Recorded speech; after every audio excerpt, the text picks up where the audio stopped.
Hello guys, welcome to our YouTube channel study with M. आज मैं आप सभी के लिए काफ़ी इंपॉर्टेंट क्लास लेके आई हूँ। तो देखिए, आपके आगामी वीडियो एग्जाम के रिगार्डिंग आप सभी को स्टडी विद एम के द्वारा उत्तराखंड की न्यू सीरीज़ प्रोवाइड की जा रही है। काफ़ी इंपॉर्टेंट ये सीरीज़ है और इस सीरीज़ में उत्तराखंड के एकदम यूनिक क्वेश्चंस आप सभी को दिए जा रहे हैं। साथ ही साथ क्वेश्चन से रिलेटेड इंपॉर्टेंट फैक्ट्स भी इस सीरीज़ में ही बताए जा रहे हैं, जो कि वीडियो एग्जाम के लिए काफ़ी हेल्पफुल रहने वाले हैं। तो आप सभी लोग हमारी सीरीज में स्टार्टिंग से लेकर एंड तक बने रहें। सीरीज को स्टार्ट करते हैं। स्टार्ट करने से पहले जिन लोगों ने अभी तक हमारे YouTube channel study with M को सब्सक्राइब नहीं किया है, वो सब्सक्राइब कर लें। साथ ही साथ बगल में जो बेल आइकन दिख रहा है, इसे भी प्रेस कर लें, ताकि हम कोई भी वीडियो डालते हैं तो उसका नोटिफिकेशन आपके पास जल्द से जल्द पहुंच जाए। आप सभी लोग हमारे टेलीग्राम चैनल को भी ज्वाइन कर सकते हैं। ये भी स्टडी विद एम के नाम से ही बना हुआ है और टेलीग्राम चैनल पर रात को 8 बजे क्विज का भी आयोजन किया जाता है। काफ़ी इंपॉर्टेंट क्वेश्चन आपको क्विज के रूप में दिए जा रहे हैं, तो आप कोई ज्वाइन कर सकते हैं।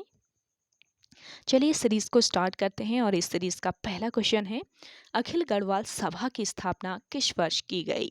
देखिए, अखिल गढ़वाल सभा की स्थापना की गई थी वर्ष 1952 में। ऑप्शन सेकेंड इस क्वेश्चन का करेक्ट आंसर है। अखिल गढ़वाल सभा की स्थापना 10 फरवरी 1952 को कहाँ पर की गई थी? देहरादून में।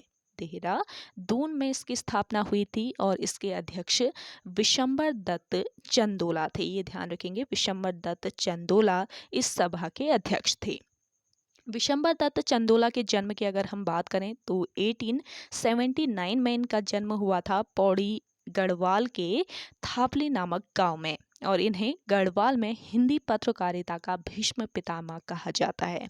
अगला देखेंगे, कंचनजंघा नामक पुस्तक के लेखक कौन हैं? देखिए, कंचनजंघा नामक पुस्तक के लेखक हैं हुकुम सिंह रावत। ऑप्शन थर्ड इस क्वेश्चन का करेक्ट आंसर है। देखिए, हुकुम सिंह रावत जो हैं ये एक पर्वतारोही हैं और हुकुम सिंह रावत ने वर्ष 1991 में कंचनजंघा पर्वत का सफल आरोहण किया। वर्ष 1992 में इन्होंने 6 सदस्यों को एवरेस्ट पर चढ़ाकर विजय पताका फहराई। पर्वतारोहण संस्मरणों पर लिखी गई इनकी कंचनजंघा पुस्तक जो है ये एक चर्चित पुस्तक है। अगला देखेंगे, प्रागैतिहासिक स्थल बनकोट के ताम्रपत्र आकृतियों की खोज कब हुई थी? तो देखिए, प्रागैतिहासिक स्थल बनकोट के ताम्रपत्र आकृतियों की खोज की गई थी 1989 में। ऑप्शन फर्स्ट यहाँ पे आपका राइट आंसर है। देखिए, प्रागैतिहासिक स्थल बनकोट किस जिले में स्थित है पूछा जा सकता है, तो याद रखेंगे बनकोट जो है ये आपके पिथौरागढ़ जिले में स्थित है और यहाँ से 8 ताम्र मानव कृतियां प्राप्त हुई हैं। बनकोट ताम्रपत्र को अल्मोड़ा के राजकीय संग्रहालय में रखा गया है। अगला क्वेश्चन देखेंगे, लोहाघाट व हुड़ेती ताम्रपत्र में किस चंद शासक का उल्लेख मिलता है? तो देखिए, मोस्ट इंपॉर्टेंट क्वेश्चन है। लोहाघाट व हुड़ेती ताम्रपत्र में चंद शासक रत्न चंद का उल्लेख मिलता है। ऑप्शन सेकेंड यहाँ पे आपका राइट आंसर है। देखिए, भारतीय चंद के बाद उसका पुत्र रत्नचंद 1477 ईस्वी में गद्दी पर बैठा और रत्नचंद ने थल के राजा सूर सिंह मेहरा को हराया था। रत्नचंद ने सीरा को जीतकर बसेड़ा राजपूत को वहां का सामंत बनाया था। नेक्स्ट क्वेश्चन देखेंगे, वर्ष 1934 से अल्मोड़ा में समता नामक साप्ताहिक पत्र का संपादन किया। तो देखिए, वर्ष 1934 से अल्मोड़ा में समता नामक साप्ताहिक पत्र का संपादन किसने किया था? हरिप्रसाद टमटा ने। ऑप्शन फर्स्ट यहाँ पे आपका राइट आंसर है। दलितों के उत्थान के लिए समता पत्र का पहला अंक 1 जून 1934 को निकला था। वर्ष 1911 ईस्वी में हरिप्रसाद टमटा ने दलितों के लिए शिल्पकार शब्द का प्रयोग किया। वर्ष 1931 की अगर हम बात करते हैं तो वर्ष 1931 में कुमाऊं शिल्पकार सुधारणी सभा का अल्मोड़ा में गठन हुआ था। कहाँ पर गठन हुआ ये भी पूछा जा सकता है, तो अल्मोड़ा में कुमाऊं शिल्पकार सुधारणी सभा का गठन हुआ वर्ष 1931 में। नेक्स्ट क्वेश्चन है आपका, उत्तराखंड में शुद्ध साहित्य समिति का गठन कब हुआ? तो देखिए उत्तराखंड राज्य में शुद्ध साहित्य समिति का गठन वर्ष 1913 में हुआ था। ऑप्शन फर्स्ट यहाँ पे आपका राइट आंसर है। शुद्ध साहित्य समिति का गठन वर्ष 1913 में किसने किया था? सत्यदेव जी ने किया था। सत्यदेव जी ने इसका गठन किया था। स्वामी सत्यदेव परिव्राजक आर्य समाज के एक सन्यासी, भारतीय स्वतंत्रता सेनानी तथा हिंदी साहित्यकार थे। इनका यात्रा वृत्तांत काफ़ी प्रसिद्ध है, ये ध्यान रखेंगे। और ये ज्वालापुर स्थित सत्य ज्ञान निकेतन नामक पुस्तकालय के संस्थापक थे। वर्ष 1913 ईस्वी में स्वामी सत्यदेव परिव्राजक अल्मोड़ा पहुंचे और इन्होंने शुद्ध साहित्य समिति की स्थापना की। इनके जन्म की अगर हम बात करते हैं सत्यदेव परिव्राजक के, तो 1879 को लुधियाना पंजाब में इनका जन्म हुआ और इनके बचपन का नाम था क्या? सुखदयाल। सुखदयाल इनके बचपन का नाम था। अगला क्वेश्चन है, छतरा बांध किस नदी पर स्थित है? देखिए छतरा बांध स्थित है आपके टोंस नदी पर। ऑप्शन सेकेंड यहाँ पे आपका राइट आंसर है। टोंस नदी आपके उत्तरकाशी के बंदरपुछ पर्वत के स्वर्गारोहिणी हिमनद से निकलने वाली सोपिन नदी और हिमाचल प्रदेश से निकलने वाली रूपिन नदी से मिलकर बनती है। सहायक नदी की अगर मैं बात करती हूँ तो खूनीगाड़, इसके अलावा मौनागाड़, खूनीगाड़ और मौनागाड़ इसकी सहायक नदियां हैं। टोंस नदी उत्तराखंड और हिमाचल प्रदेश का बॉर्डर निर्धारित करती है। अगला क्वेश्चन है आपका, उत्तराखंड के प्रथम व्यक्ति जिन्होंने शोध कार्य हिंदी में लिखा। तो देखिए काफ़ी इंपॉर्टेंट क्वेश्चन है। उत्तराखंड के ये प्रथम व्यक्ति हैं मुरली मनोहर जोशी, जिन्होंने शोध कार्य हिंदी में लिखा। ऑप्शन थर्ड यहाँ पे आपका राइट है आंसर है। तो देखिए मुरली मनोहर जोशी, इनके जन्म की अगर बात की जाए तो इनका जन्म वर्ष 1934 को अल्मोड़ा के गल्ली गांव में हुआ था। मुरली मनोहर जोशी जो थे ये आरएसएस से जुड़े हुए थे और जनसंघ पार्टी के सदस्य थे। वर्ष 1977 ईस्वी में जनसंघ का जनता पार्टी में विलय हो गया था। तो जनसंघ का जनता पार्टी में विलय होने के बाद ये नवगठित भाजपा पार्टी के पहले प्रदेश सचिव बने और अल्मोड़ा से सांसद ये बने थे। अगला क्वेश्चन देखेंगे,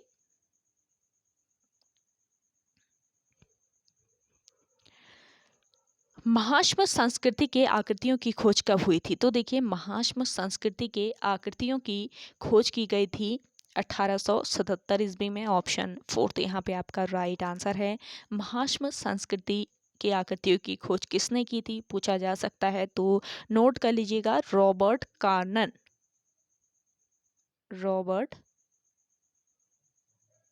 कार्नन के द्वारा महाश्म संस्कृति की आकृतियों की खोज की गई थी। आपको यहाँ पे इंपॉर्टेंट फैक्ट जो बताए जा रहे हैं उन्हें नोट डाउन जरूर कर लीजिएगा। आप सभी लोग स्किप मत कीजिएगा इन्हें।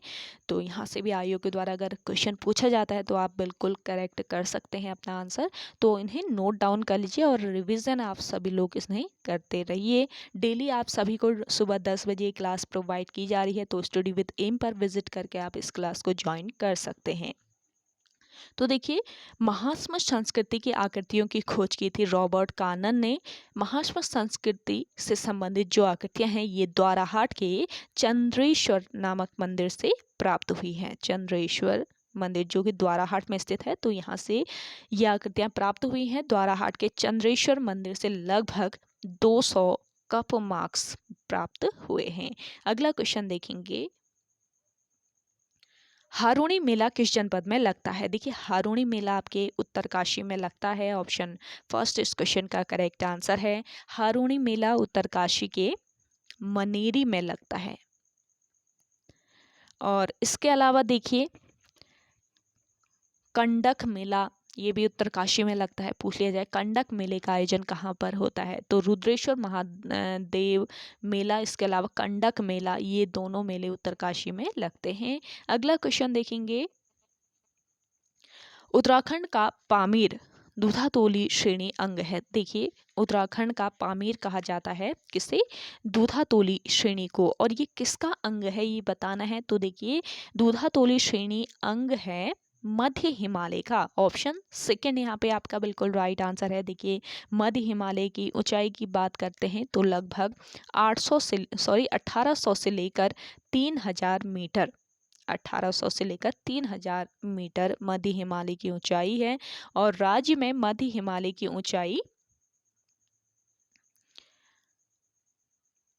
1200 से लेकर 4500 मीटर तक है। आप सभी को याद रखना है कि मध्य हिमालय की जो ऊंचाई होती है ये लगभग 1800 से 3000 मीटर तक होती है। लेकिन राज्य की अगर हम बात करते हैं तो राज्य में 1200 से लेकर 4500 मीटर तक मध्य हिमालय की ऊंचाई है। और राज्य के पूर्वी छोर चंपावत से लेकर पश्चिमी छोर देहरादून तक 9 जिलों में मध्य हिमालय श्रेणी फैली हुई है।